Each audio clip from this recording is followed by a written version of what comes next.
dito sa Northern Italy at bukod sa pagiging fashion capital nito, ito rin ang pangatlong pinakamalaking syudad sa Europe pagdating sa populasyon.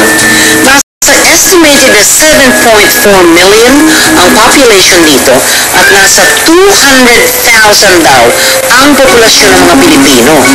Ang dami nating kababayan doon kaya ang sarap talaga makibisita.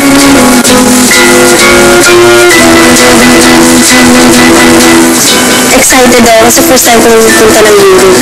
And marami nagsasabi na parang pag nagpunta ka doon ng Europe, parang may iba yung pananaw mo sa buhay. Parang mga ganun.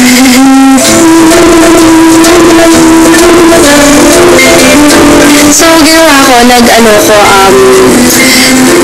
nag-internet ako, tapos tinignan ko ng mga lugar na anong okay doon, ganun. Tapos, tingin ko naman, yung lahat ng pinuntahan namin sa Europe, parang gusto ko, kasi mahilig kasi ako dun sa mga parang mga buildings, at saka yung parang mga building na yung mga dito, parang mga ganun, saka parang mga lumang bagay. Sa Milan, nagpunta kami sa flea market doon, and naka-experience na ako ng mga ganun eh. Pero dito kasi, parang ngayon lang ako din naka-experience na yung hindi ka na maglalakad, dadaling ka na ng tao sa sobrang daming tao. Kahit na masarap mag-shopping, may kailangan pa rin makihalubilo sa mga kababayan naming nakita namin sa shoppingan. Kaya dumiretso na rin kami sa aming promo tour pagkatapos naming mag-shopping.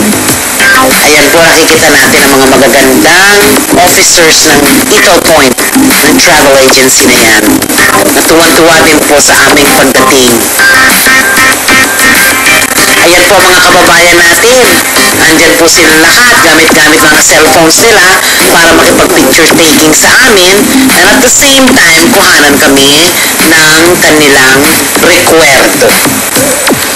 Ayan, nakikita po natin. Ayan po, nilalantakan ang mga ubas at saka keso.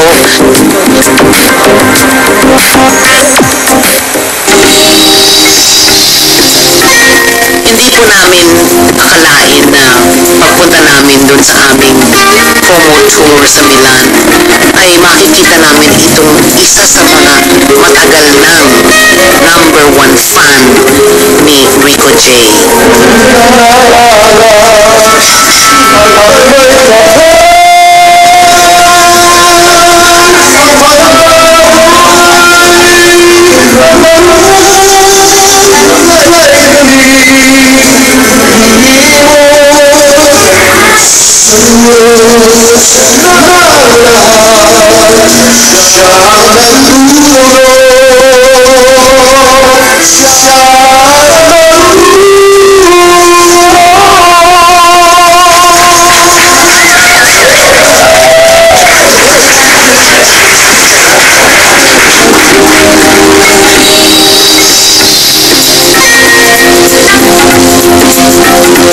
Masayang-masaya at napagbigyan po ng kaligayahan ni Rico, makapagbagdamdamin po ang nangyaring itong sitwasyon na ito.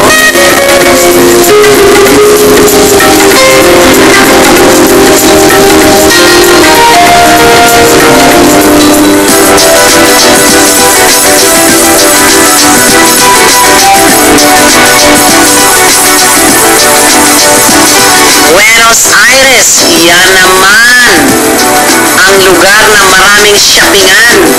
Diyan naman kami, Regina Giovanna.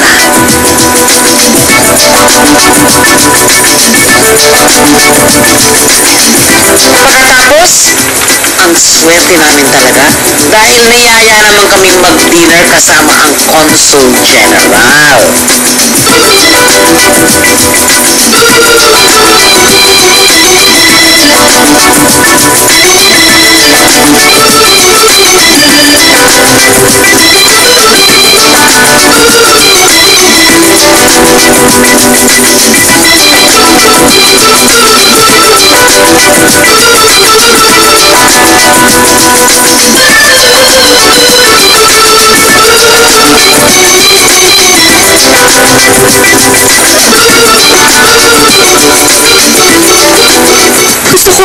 parang isipin nila na hindi lang basta kumakanta lang, napapanood lang nila na kumakanta gano'n. Gusto ko na hawakan ko yung mga puso nila, na hindi man literal na ginano ko yung mga dibdib nila, pero siguro dun sa pagkanta ko or kung paano ko sila kausapin or i-entertain, gusto ko na natatouch ko rin yung buhay nila na halimbawa pag natapos na yung concert, hindi lang sila nakapanood ng okay, kumanta siya, yung parang ay, wala tayong Pilipinas, sakapin natin mga pamilya natin, parang gano'n.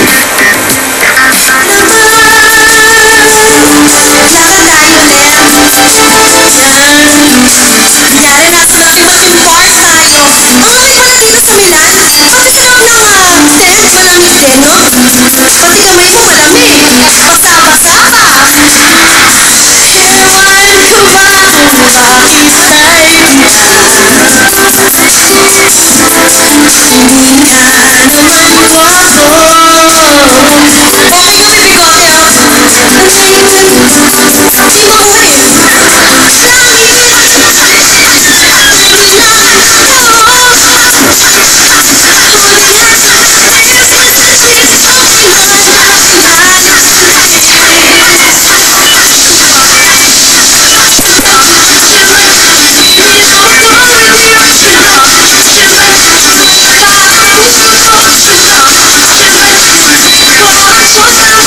kami, bigote, ah. Di makuhin. Pero siguro ang pinaka-special sa akin, yung Milan at saka yung Vienna. Yung Milan kasi, inabutan yung birthday ko nun eh. So parang feeling ko, social, ang birthday sa Milan, parang gano'n. Saka hindi ko alam, hindi ako kasi minsan nakakaano ko, parang nakakasense ako na, mga gagawin itong mga to, parang gano'n eh. Pero nung time na yun, nung show mismo, wala akong wala akong ka-idea na meron silang gagawin para sa birthday. Happy birthday to you. Happy birthday. Happy birthday.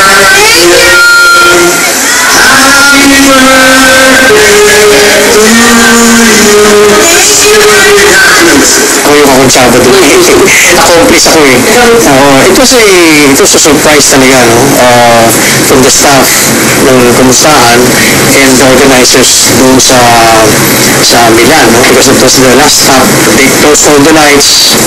So when she came out, that's when they sang happy birthday with all the cell phones and the flashlights. From the audience. So yun, she went upstage, merong cake, and yun na, tapos tinawag na kami. So it was a very touching moment. First time sa faraway place, naalala at celebrate yung birthday niya. Ang daming taong nanood sa amin sa Milan. Lahat na yata ng Pilipino. Ang Pilipino doon, documented o hindi documented. Napakarami kong nanood sa amin. Lahat yata ng mga Pilipino sa Milan nanood doon sa aming concert. Ang saya-saya talaga. Wala akong masasabi. At syempre, kailangan malaman na naman ninyo kung paano mamumusta yung mga taga-Milan na mga kababayan natin. At pagkatapos nun, pupunta na tayo sa Middle East.